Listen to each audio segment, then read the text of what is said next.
بسم اللہ الرحمن الرحیم۔ السلام علیکم درویش ٹی وی کے معزز خواتین و حضرات، ہم امید کرتے ہیں کہ آپ خیریت سے ہوں گے۔ آثار قیامت سورہ اسرافیل کی اس خوفناک چیخ کا نام ہے جس سے پوری کائنات میں زلزلہ آ جائے گا۔ اس ہماگیر زلزلے کے ابتدائی جھٹکوں سے ہی دہشت زدہ ہو کر دودھ پلانے والی مائیں اپنے دودھ پیتے بچوں کو بھول جائیں گی، حاملہ عورتوں کے حمل ساقط ہو جائیں گے۔ اس چیخ اور زلزلہ کی شدت دم بدم بڑھتی جائے گی جس سے تمام انسان اور جانور مرنے شروع ہو جائیں گے، یہاں تک کہ زمین آسمان میں کوئی جاندار زندہ نہ بچے گا۔ زمین پھٹ پڑے گی، پہاڑ دھنی ہوئی روئی کی طرح اڑتے پھریں گے، ستارے اور سیارے ٹوٹ ٹوٹ کر گر پڑیں گے اور پوری کائنات موت کی آغوش میں چلی جائے گی۔ اس عظیم دن کی خبر تمام انبیاء کرام علیہ السلام اپنی اپنی امتوں کو دیتے چلے آئے تھے، مگر رسول خدا محمد مصطفیٰ صلی اللہ علیہ وسلم نے آ کر یہ بتایا کہ قیامت قریب آ پہنچی اور میں اس دنیا میں اللہ کا آخری رسول ہوں۔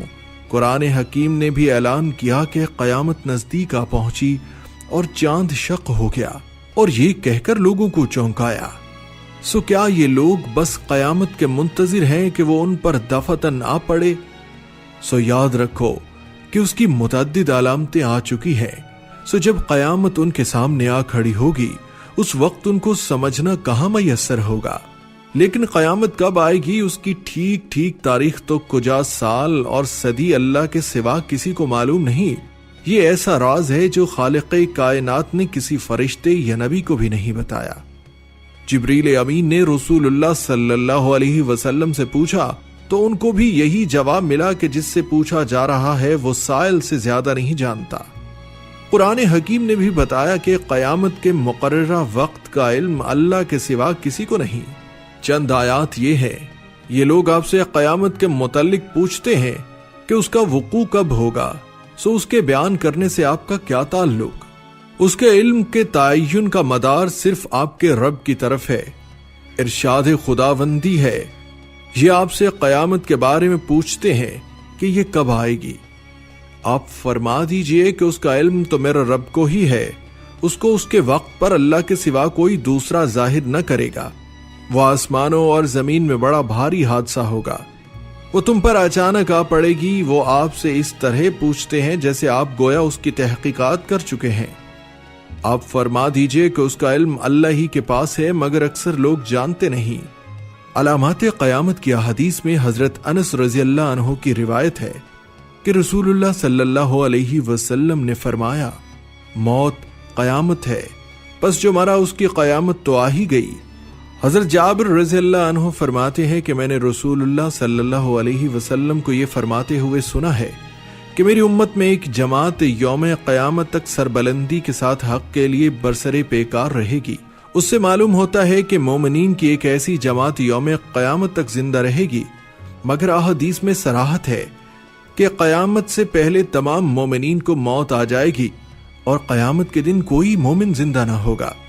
وہ احادیث یہ ہیں، بے شک اللہ عز و جل ایک ہوا بھیجے گا جو ریشم سے زیادہ نرم ہوگی، بس جس کے دل میں ایک دانہ یا ایک ذرہ کے برابر بھی ایمان ہوگا وہ اسے نہ چھوڑے گی اور اس کی روح قبض کر لے گی۔ قیامت نہ آئے گی جب تک یہ کیفیت نہ ہو جائے کہ زمین میں اللہ اللہ نہ کہا جائے۔ قیامت نہیں آئے گی مگر صرف بدترین لوگوں پر۔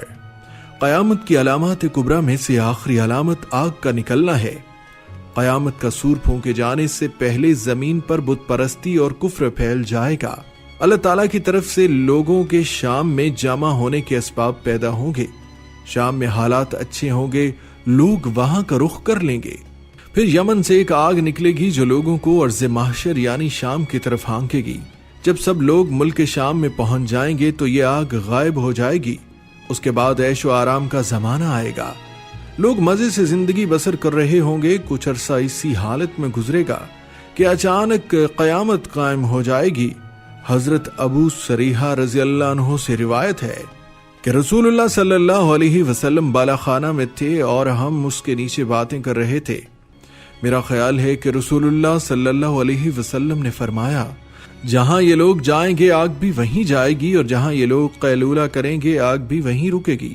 ایک حدیث میں یوں ہے کہ وہ ایک ایسی آگ ہوگی جو یمن کے مشہور شہر عدن کے آخری کنارے سے نمودار ہوگی اور لوگوں کو ہانک کر ارض حشر کی طرف لے جائے گی۔ ارض حشر سے مراد ملک شام کا وہ علاقہ ہے جہاں وہ آگ لوگوں کو لے جا کر چھوڑے گی۔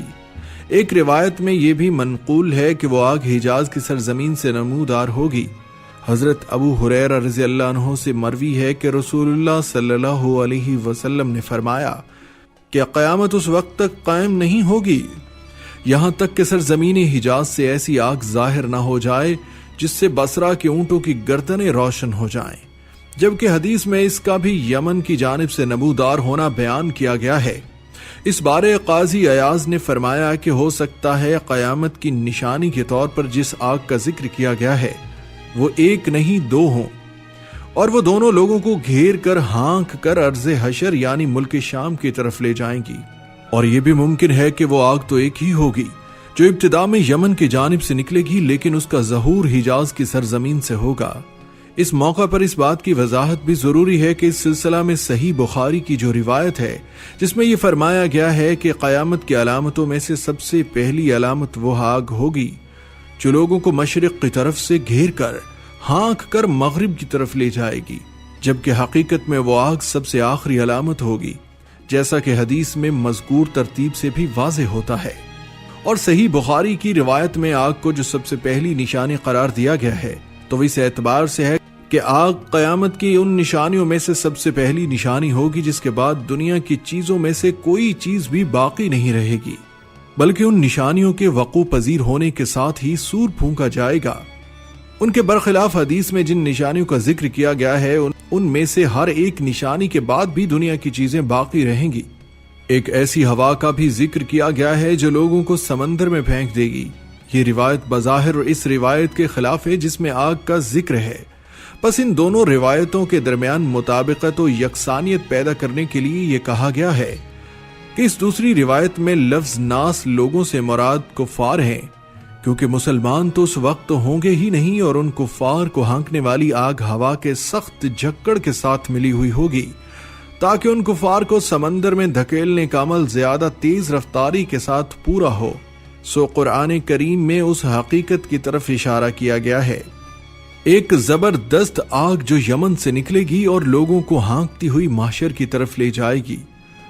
لوگ آگے ہوں گے اور آگ پیچھے، جو پیچھے رہ جائے گا وہ جل جائے گا۔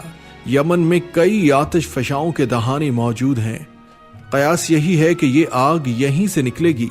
میدان حشر کے بارے میں اختلاف ہے، عرفات کے میدان کو بھی کہا جاتا ہے، جبکہ شام، اردن، لبنان اور فلسطین کے مقامات کی طرف بھی اشارہ ہے۔ یہیں بیت المقدس بھی ہے اور کئی احادیث میں رسول کریم صلی اللہ علیہ وسلم نے اس مقام یعنی بیت المقدس اور فلسطین کی تعریف فرمائی ہے، اور یہیں دجال اور یہودیوں کا خاتمہ بھی ہوگا۔ دعا ہے کہ اللہ تعالی ہمیں آخرت کی تیاری کرنے کی توفیق عطا فرمائے۔ السلام علیکم ورحمۃ اللہ وبرکاتہ۔